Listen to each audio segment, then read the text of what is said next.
안녕하십니까, 이양호입니다.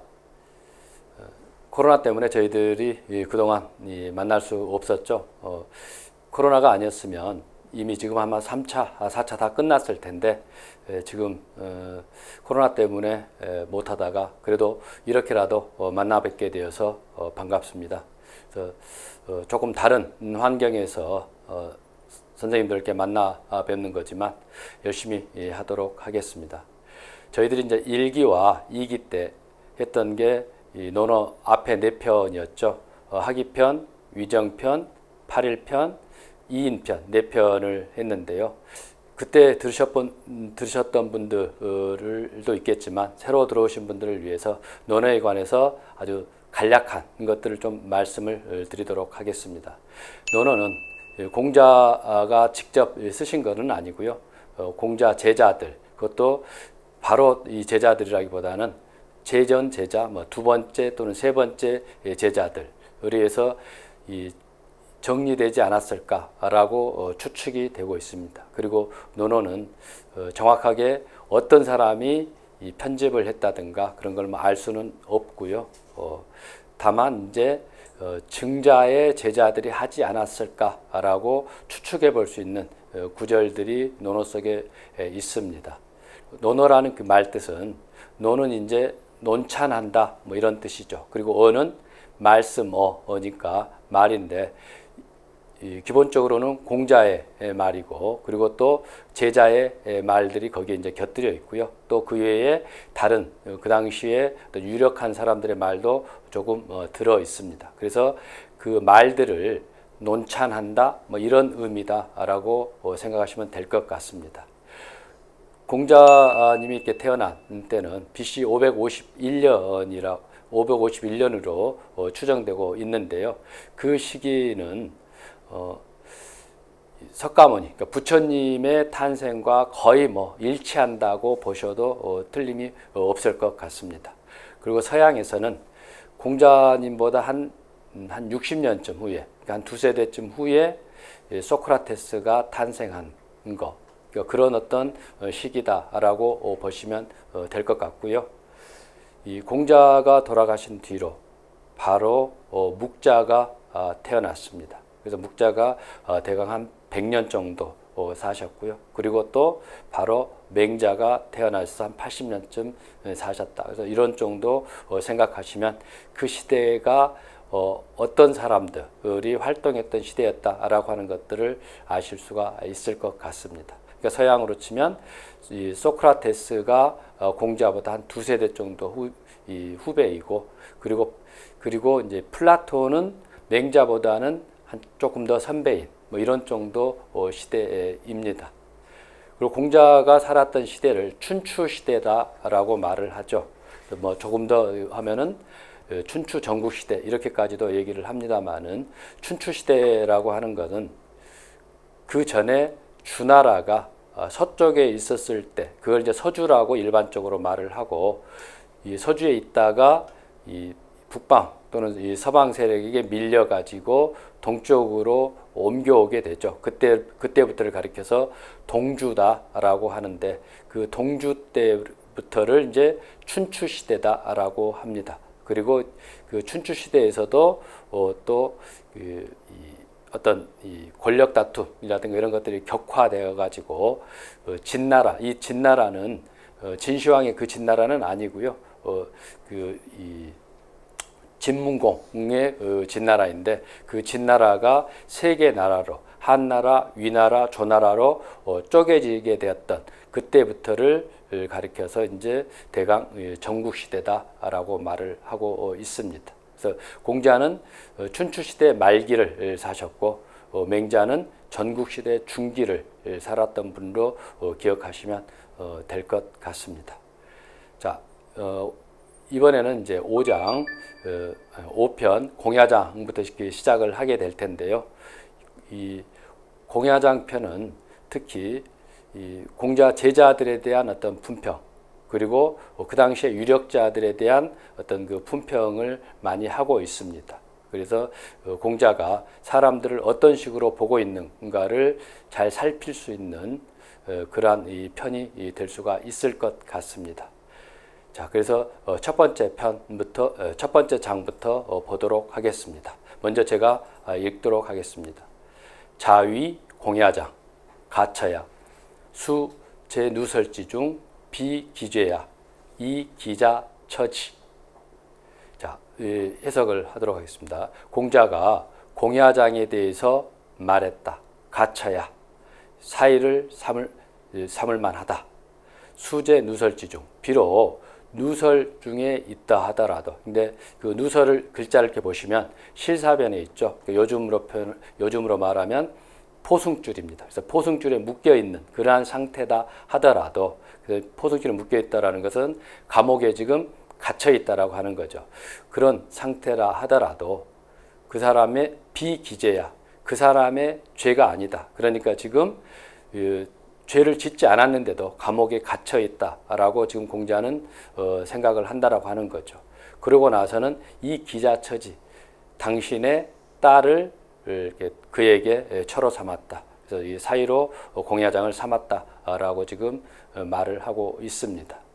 자, 우선 이 글자에 대한 걸 좀 이렇게 보면은요, 이 기자, 그 일반적으로 우리가 아들 자자라고 하는 이 글자이죠. 그런데 여기서는 지금 그 남자 아들을 가리키는 것이 아니라 이 딸을 가리킵니다. 근데 이게 이 부분에서만 특별하게 나타난 게 아니고 시경에도 보면 이 자자가 여자 딸로 이렇게 표기하고 있는 게 아주 빈번하게 나오고 있습니다. 그래서 그러니까 이 글자를 아들자로 이렇게 훈을 다는 것은 별로 이렇게 바람직한 것은 아니겠죠. 물론 후대에 와서는 이게 아들자의 의미로 많이 쓰이기도 했습니다만은 기본적으로 이거는 자식자의 의미로 새기는 것이 좋을 것 같습니다. 자, 그런데 이 공자가 자기 사위를 지금 감옥에 갇혀 있는 그런 사람을 자기 사위로 삼았다라는 게 되게 의외이기도 하실 텐데요. 그러면 왜 이러면 이 공야장은 감옥에 갇히게 되었을 건가? 사실 이게 굉장히 좀 이상한 것들이 있는데요. 이 공야장이 새 소리를 알아들었다고 합니다. 그래서 새들이 하는 소리를 듣고 보니까 저기 산 너머 어디에 사람의 죽은 시체가 있다라는 소리를 듣게 되었다라는 거죠. 그래서 그래서 이제 공야장이 그런 얘기를 하니까 가서 찾아봤죠. 보니까 정말로 시체가 있고, 그래서 어떻게 알게 되었는가 이렇게 생각하다가 이건 분명히 공야장이 죽이고 그냥 이렇게 떠벌린 이야기일 것이다. 자기가 그렇게 어떤 신통력이 있다라는 것을 말하고 싶어서 뭐 그런 어떤 모함을 받아가지고 감옥에 갇히게 되었습니다. 그러다가 이제 나중에 또 감옥에 갇혀 있는 상태에서 또 지나가는 새들이 하는 소리를 듣고 그 감옥에 갇혀서 있는 상태에서 어디에 가면 무슨 일이 있을 것이다 라고 하는 것들을 알려가지고 정말로 이 사람이 새 소리를 알아들어서 한 거다라고 하는 것이 뭐 이렇게 밝혀지게 되어 풀려났다라고 합니다. 자, 뭐 그렇기는 하지만 이 공자와 같은 대단한 분이다라고 할 수가 있겠죠. 그런 분이 지금 그냥 이렇게 현재 감옥에 있는 상태의 사람을 자기 사위로 삼는다라고 하는 것은 이 공자의 굉장히 다른 면모를 보실 수 있지 않을까 싶습니다. 그래서 공자는 지금 그 사람이 있는 그 상태보다도 그 사람이 정말 어떤 사람인가 그 점을 본다라고 하는 것을 이렇게 우리가 생각할 수 있을 것 같습니다. 자, 그 다음을 또 이렇게 보도록 하겠습니다. 자위 남용, 방유도 불패, 방무도 면허 형류, 이 기형지자 처지. 자, 해석을 하도록 하겠습니다. 공자가 또 남용에 대해서 말했다. 방유도, 나라에 도가 있으면 불패, 패해지지 않는다. 패해지지 않는다라고 하는 것은 뭐 관직에 등용될 거다. 뭐 이런 말인 거죠. 방무도, 나라에 도가 없으면 그러면 면허형류, 사람 살아가기가 힘들 겁니다. 근데 단순히 살아가기 힘들 정도만이 아니라 형벌을 받아서 죽임을 당할 가능성이 아주 많이 있겠죠. 아주 패악무도한 시대라고 하면은요. 그런데 이 사람은 면허형류, 형벌을 받고 뭐 죽임을 당할 그러한 것들을 해서 면할 것이다. 다시 말해서 그 나라에 도가 없을 때도 아주 잘 처신을 해서 그러한 어떤 잘못된 쪽으로 이렇게 되지 않을 것이다 라고 생각을 하셨습니다. 그리고는 이 기형지자 처지, 자기 형의 딸을 또 그에게 처로 삼아주었다. 그러니까 그래서 이 부분은 그러니까 공야장은 공자 자신의 이 사위를 말하는 거고, 남용은 그 자기 형의 사위를 지금 말을 하고 있는데요. 이 공자가 지금 이 사위를 고를 때 어떤 식으로 했는가? 그러니까 사람에 대해서 지금 자기 사위를 할 때는 그래도 현재 지금 감옥에 있죠. 그렇기는 하지만 자기 죄는 아니긴 하지만 감옥에 있는 뭐 그런 사람을 자기 사위로 삼고, 그래도 지금 감옥에 있지 않은 남용이 조금 더 좋은 처지에 있겠죠. 그래서 그런 조금 더 나은 처지에 있는 사람을 자기 형의 사위로 이렇게 삼은, 이런 데서 공자의 어떤 인품을 볼 수 있겠다 싶습니다. 자, 그 다음에 이 두 번째 장을 보도록 하겠습니다. 자위 자천, 군자재 약인, 노무 군자자, 사언 취사.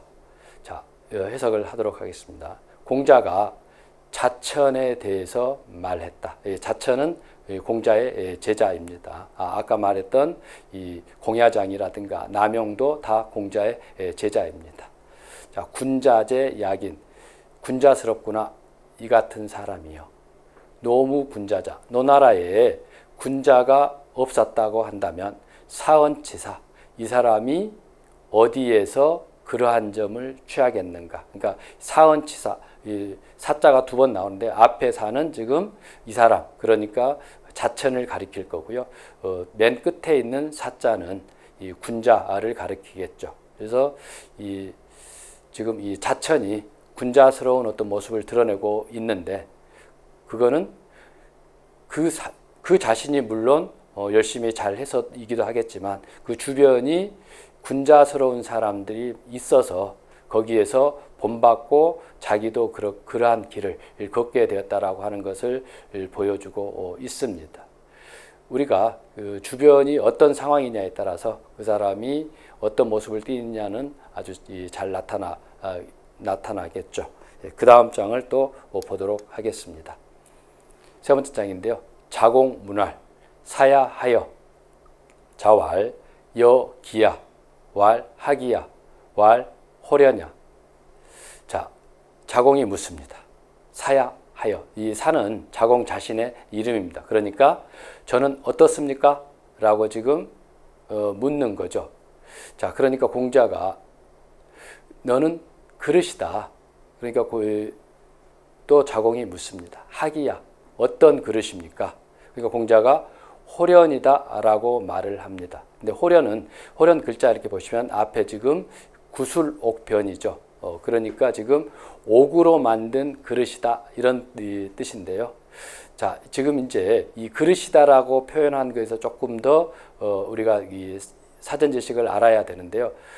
이 2장, 그러니까 위정편에 보면, 위정편의 12장에 보면은 공자가 군자불기다 이런 말을 한 게 있습니다. 그러니까 그 소리는 군자는 그릇에 머물러서는 안 된다, 또는 그릇이어서는 안 된다, 뭐 이런 소리입니다. 그러니까 그릇이라고 하는 것은 어떤 그 특정한 용도에만 맞는 그릇이겠죠. 그래서 이 뭐 물그릇이라든가 밥그릇, 또는 뭐 이렇게 어떤 뭐 이렇게 이 과일 바구니 이런 식으로 해서 어떤 특정한 용도에 맞는 그게 이제 이 그릇인데요. 그런데 이 군자는 어떤 특정한 것에만 맞는 것이 아니라 어떤 이 전체적으로, 그리고 전면적인 어떤 인격을 갖추어야 된다라고 생각을 하셨습니다. 그래서 군자는 불기 이 상태에 머물러서는 안 된다라는 생각을, 그런 말씀을 하셨는데요. 물론 당연히 어떤 사람들이든지 간에 어떤 특정한 부분에서 잘하는 것들이 있어야겠죠. 그리고 거기서 출발을 해야겠죠. 그렇지만 거기에서 머물러서는 안 되고 더욱더 어떤 일반적인 것들을 다 잘 이렇게 두루 살피고 잘 알 수 있는 그런 사람이 되어야겠죠.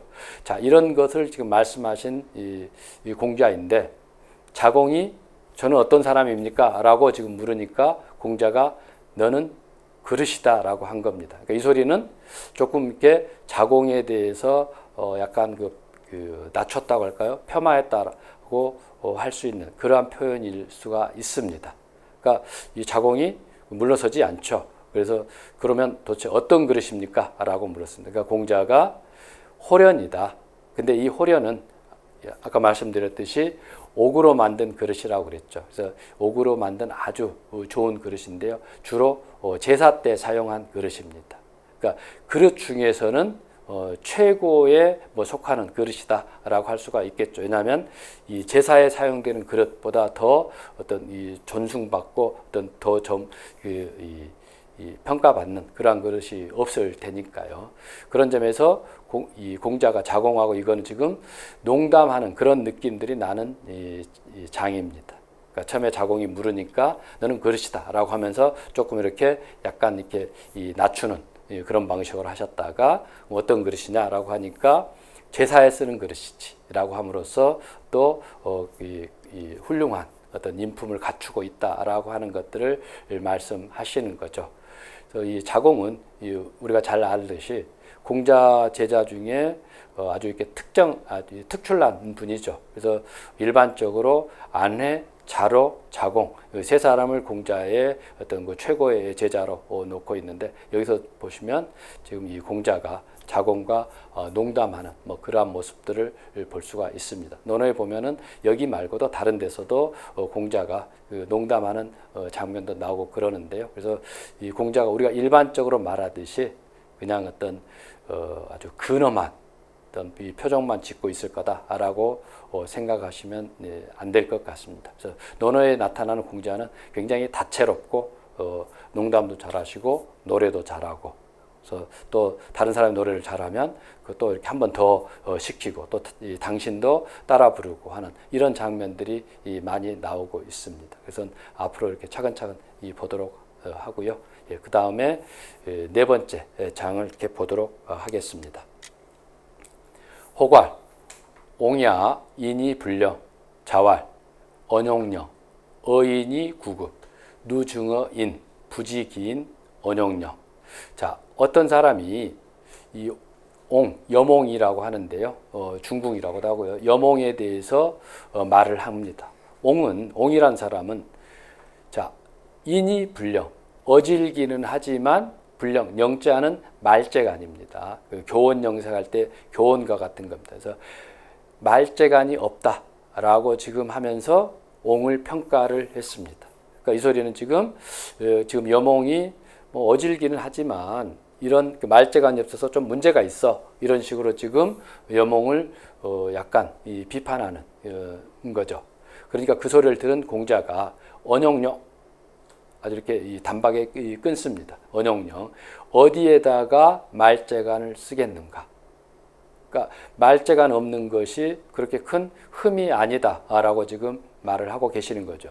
그러면서 어인이 구급, 지금 이 말재간이라고 하는 것은 사람을 말재간으로 막는다. 그리고 또 누증어인, 또 사람들에게 어떤 증오를 쌓게 되는 것들이다. 왜냐하면 말재간, 정말 말재간이라고 우리가 말할 때는 진실된 것하고 조금 대비되는 거겠죠. 그래서 어떤 진실된 거를, 진실이라든 이런 거를 말재간으로 이렇게 두루뭉실해서 넘어가 버리는 이런 것들이겠죠. 처음에야 이렇게 사람들이 그 말재간 넘어가겠지만 조금 시간이 지나면 자기가 그 말재간에 속았다라고 하는 것들을 알게 되겠죠. 그러면 당연히 그 사람에 대해서 어떤 싫어하는 감정 또는 증오하는 감정까지가 쌓이게 될 겁니다. 그래서 지금 공자가 지금 말재간이라는 것은 사실 그렇게 중요한 게 아니다. 그런데 말재간이 좀 부족하다고 해서 지금 이 여몽을 비판한단 말인가, 이런 식으로 지금 말씀하시고 있는 거죠. 그러면서 또 한마디 덧붙입니다.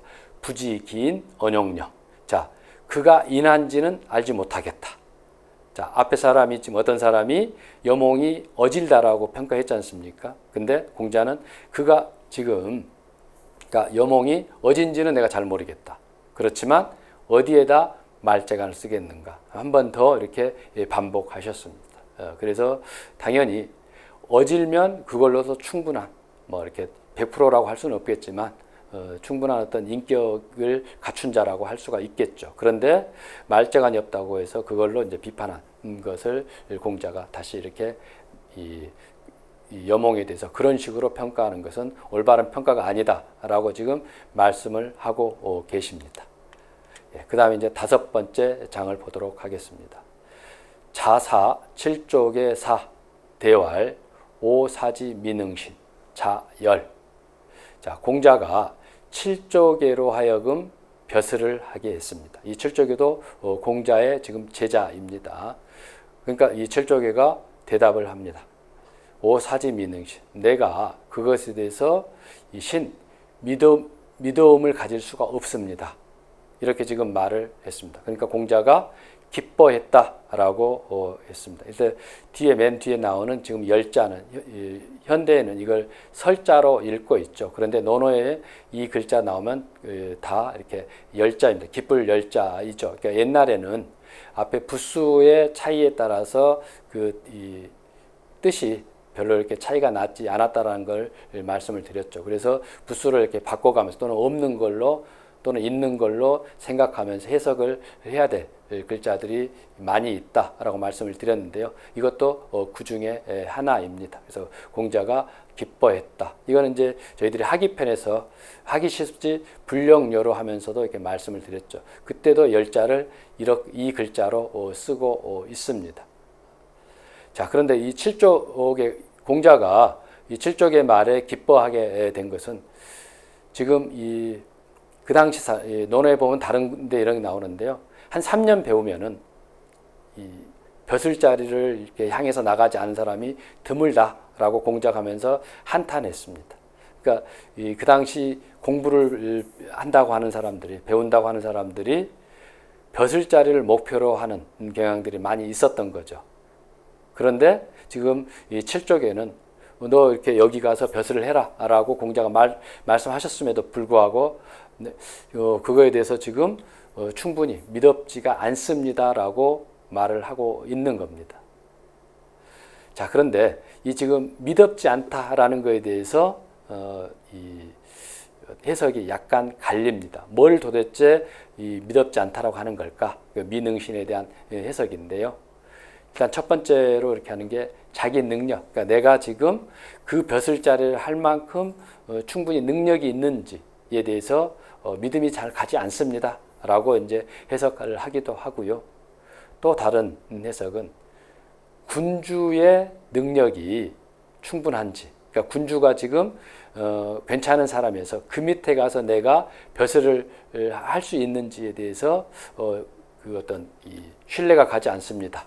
이렇게 해석을 하기도 합니다. 마지막으로 이건 거기서 조금 다른 맥락에 있는 거라고 할 수 있는데요. 벼슬자리 그 자체에 대해서 신뢰를 하지 않는다라고 이렇게 보는 사람도 있습니다. 자, 그래서 지금 이 7쪽에가 벼슬자리 같은 거는 뭐 사람이 추구할 일이 아니다. 뭐 그렇게 특별한 것이 아니다라고 지금 생각을 해서 공자가 기뻐했다라고 지금 해석하는 분이 있는데요. 이거는 조금 문제가 있을 것 같습니다. 왜냐하면 공자 자신이 가능하면 벼슬을 하고 싶어 했죠. 그렇지만 많은 사람들에서 벼슬 자리가 주어지지 않아서 못했던 거지. 물론 뭐 조금 했다라고 합니다. 근데 그게 많이 하지는 못했고요. 어쨌든 가능하기만 하면 정말 계속해서 벼슬에 머물고 싶어 했습니다. 물론 그것이 권력에 대한 욕망이 아니라 그 자리를 통해서 세상을 아름답게 하려고 하는 것이었죠. 자, 그래서 유학은 어떤 경우에도 벼슬자리 하는 것을 뭐 이렇게 비판한다든가 그렇지 않습니다. 다만 그 벼슬을 잘 하는가, 그러니까 그 자리에 맞는 일을 하는가 못하는가 이걸 갖고 이제 비판을 하는 거죠. 또한 이 유학은 정치에 대한 게 다른 어떤 이 사상보다도 정치를 중요하게 여기고 있는데요. 그래서 노노 두 번째 편도 위정이었지 않습니까? 그러니까 정치를 한다라고 하는 그런 것들이었죠. 제가 이렇게 유학을 공부해 본 바에 따른다면 정치는 유학에 꽂힌 것 같습니다. 그래서 왜냐하면 유학자들의 목표가 이 수기 치인 또는 수기 안인이다라고 할 수가 있는데요. 수기는 자기 자신을 닦는다. 자기 자신을 그러니까 어떤 깨끗하게 만드는 행위이죠. 그러니까 그것을 한 다음에 나아가는 길이 치인 또는 안인입니다. 그러니까 다른 사람을 편안하게 하는 이게 유학의 어떤 그 목표인데 그 안인을 하기 위해서 가장 좋은 길이 정치이죠. 그래서 정치를 통해서 안인을 이루어내는 다시 말해서 한 나라를 평화롭게 또는 아름답게 만드는 이게 유학이 가지고 있는 목표이기 때문에 벼슬자리 자체를 불신하는 것에 대해서 공자가 기뻐했다. 이러한 해석은 조금 무리가 있는 해석이지 않나 싶습니다. 예, 일단 이번은 여기서 끝내고요. 그 다음에 6장부터 하도록 하겠습니다.